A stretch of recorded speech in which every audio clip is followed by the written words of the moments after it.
Hey everybody, this is Gerryl, Krilic, Frisco Fit City Ambassador. Welcome you to this edition of the Get Moving Minute.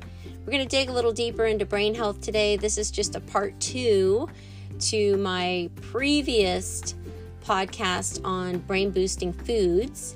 And I wanted to just take a little bit of a deeper dive into, when it comes to your brain, it's all about building connections or pathways between our brain cells, all right? This is how the brain makes sense of information, how it remembers things, how it makes signals to muscles to react and move, all right? So when those pathways are not communicating really well, that's when things start to go a little haywire, right? So we have 4 main factors that influence brain health, all right? So number 1, blood flow, all right? Blood flow to the brain. Number 2, food. The food that you feed the brain. All right. 3rd main factor, the thoughts that you fill your brain absolutely have an effect, positive or negative, on your brain health. Number 4, how you exercise your brain. All right. Brain is a muscle just like anything else. We know that exercising that muscle obviously improves the health of that organ, but physical exercise actually improves the health of the brain as well, because guess what?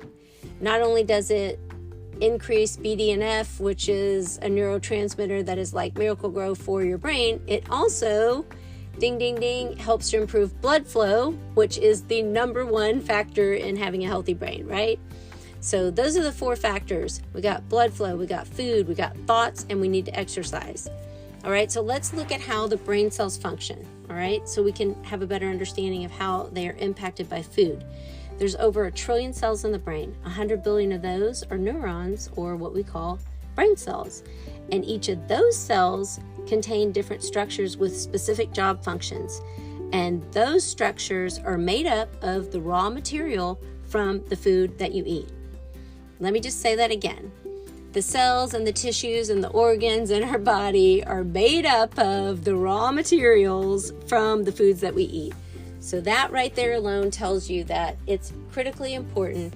Something that we do every single day, multiple times a day, either affects our health for either increases longevity in health, or over the long haul of our life creates illness, sickness, and disease. All right. So your brain, and I mean, not just your brain, really, every organ in your body really needs high quality nutrition specifically for the brain, energy, cognition, and learning. So again, the function of the brain cell, it produces energy the function of that brain cell is actually produces energy for your whole body. And that brain cell tells your body to turn glucose in the blood into energy, which is helping to create substances that help the brain think and repair itself. That cell membrane is like a filter that lets good stuff into the brain cell and blocks the bad stuff out.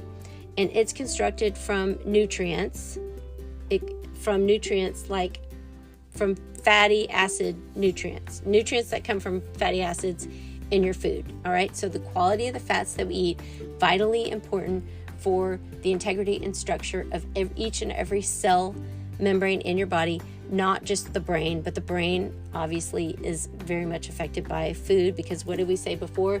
2% of your body weight uses 25% of your energy. So it is greatly affected by the foods that we eat. Lastly, electrical impulses that travel down the axon, causing it to release neurotransmitters. The neurotransmitters carry these messages between cells. Well, that axon is covered in a fatty layer called myelin, all right? And this is what tends to happen as we age. We see this in folks who have a bad diet. We see this in Alzheimer's. We see this in dementia. We see this in people who have cognitive decline. That myelin sheet begins to fray and degrade over time. All right. We need it. It's like the rubber coating on the wires the wires that you see in your house, the wires on your earbuds, on your iPod, whatever. Okay. We need that wire. We need that rubber covering over. Our myelin sheath is a fatty layer. So Hugely important, vitally important that we think about the quality of the fats that we eat and the foods that we eat. Absolutely have a major impact on the health of our brain. And with so much focus on mental health today, and protecting our mental health, and stress and anxiety and depression, and practices that we can do to alleviate stress. I absolutely have another post on that, but I want to encourage everyone to also think about the physical health of our brain, because if we can work to care for the physical health of our brain, we can diminish and lower our risk of developing some of the mental illnesses that develop over time because our brain isn't as healthy as it should be. This is Gerryl Krilic, Frisco Fit City Ambassador, reminding you to get up, get out, get moving each and every day. Make it a great day.